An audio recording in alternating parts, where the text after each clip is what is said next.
Hi it's me friends. എല്ലാവർക്കും black W ചാനലിൻ്റെ പുതിയ വീഡിയോയിലേക്ക് സ്വാഗതം. എന്തുണ്ട് വിശേഷങ്ങൾ? എല്ലാവർക്കും സുഖമല്ലേ? എല്ലാവരും ഹാപ്പിയല്ലേ? ഹാപ്പി ആയിട്ടിരിക്കുക. എനിത്തിങ് അപ്പോൾ ലൈവ് ആസ്റ്റ് കോപ്പ് ആണ് ഓൾവേസ് പോസിറ്റീവായി.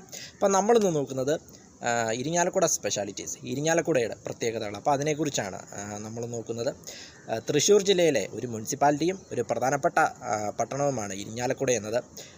Thrissur revenue division, Thrissur rural police, അതോടൊപ്പം മുകുന്ദപുരം താലൂക്ക് എന്നിവയുടെ ആസ്ഥാനമാണ് ഇരിങ്ങാലക്കുട. അതും മറ്റൊരു പ്രത്യേകതയാണ്. ഇരിങ്ങാലക്കുട ഇതിൻ്റെ ടോട്ടൽ ഏരിയ എന്ന് പറയുന്നത് 33.25 കിലോമീറ്റർ സ്ക്വയറാണ്. ഇവിടുത്തെ പോപ്പുലേഷൻ എന്ന് പറയുന്നത് 62,251 ഇവിടുത്തെ പോപ്പുലേഷൻ എന്ന് പറയുന്നത്. ഇരിങ്ങാലക്കുടയ്ക്ക് ആ പേര് വരുവാനായിട്ടുള്ള കാരണം രണ്ടരുവികൾ എന്നർത്ഥം വരുന്ന ഇരിച്ചാൽ എന്ന വാക്കിൽ നിന്നുമാണ് ഇരിങ്ങാലക്കുട എന്ന് പേര് വരുവാനായിട്ടുള്ള കാരണമെന്ന് പറയുന്നത്. തൃശ്ശൂർ ജില്ലയിലെ തന്നെ പ്രധാനപ്പെട്ട ഒരു പട്ടണമാണ് ഇരിങ്ങാലക്കുട. അതായത് തൃശ്ശൂർ കഴിഞ്ഞാൽ ജില്ലയിലെ ഏറ്റവും കൂടുതൽ ജുഡീഷ്യറി ഭരണപരമായ ഓഫീസുകളുള്ളത് ഇരിങ്ങാലക്കുടയിലാണ്. അതും മറ്റൊരു പ്രത്യേകതയാണെന്ന് പറയാം. ഇരിങ്ങാലക്കുടയുടെ ചരിത്രം നോക്കുമ്പോൾ വർഷങ്ങളോളം പഴക്കമുള്ള അല്ലെങ്കിൽ നൂറ്റാണ്ടുകളോളം പഴക്കമുള്ള കുടൽമാണിക്യ ക്ഷേത്രം ഇവിടെയാണ് സ്ഥിതി ചെയ്യുന്നത്. അതും മറ്റൊരു പ്രത്യേകതയാണ്. ഈ ക്ഷേത്രത്തിൽ നിന്നും ശിലാലിഖിതങ്ങളൊക്കെ കണ്ടെത്തിയിട്ടുണ്ട്. അത്രയേറെ പഴക്കം ചെന്നൊരു ക്ഷേത്രമാണ് കുടൽമാണിക്യ ക്ഷേത്രം.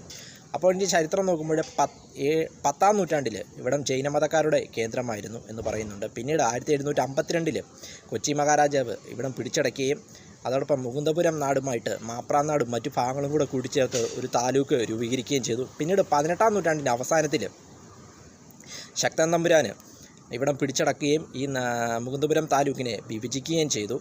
പിന്നീട് 1947 ഇന്ത്യക്ക് സ്വാതന്ത്ര്യം ലഭിക്കുന്നു. 1949 ജൂലൈ 1 തൃശ്ശൂർ ജില്ല രൂപീകരിക്കുന്നത്. അപ്പോൾ ഇരിങ്ങാലക്കുട തൃശ്ശൂരിനോട് ചേരുന്നു.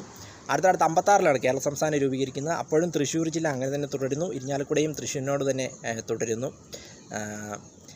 തൃശ്ശൂരിൽ നിന്നും ഏകദേശം 23 കിലോമീറ്ററും കൊടുങ്ങല്ലൂരിൽ നിന്നും ഏകദേശം 17 കിലോമീറ്ററും ചാലക്കുടിയിൽ നിന്നും ഏകദേശം 16 കിലോമീറ്ററും പുതുകാടിൽ നിന്നും ഏകദേശം 14 കിലോമീറ്ററും അതിരപ്പള്ളിയിൽ നിന്നും ഏകദേശം 43 കിലോമീറ്ററുമാണ് ഇരിങ്ങാലക്കുടയിലേക്കുള്ള ദൂരമെന്ന് പറയുന്നത്. അതോടൊപ്പം ഇന്നസെൻറ്റും ടൊവിനോ തോമസും ഒക്കെ ഇരിങ്ങാലക്കുടക്കാരാണ് എന്നതും മറ്റൊരു പ്രത്യേകതയാണ്. വീഡിയോ ഇഷ്ടപ്പെട്ടാൽ ലൈക്ക് ചെയ്യുക, ഷെയർ ചെയ്യുക, കമൻറ്റ് ചെയ്യുക, സബ്സ്ക്രൈബ് ചെയ്യുക. വീണ്ടും പുതിയൊരു വീഡിയോയിൽ കാണാം. അതുവരെയും ടേക്ക് കെയർ, ബൈ.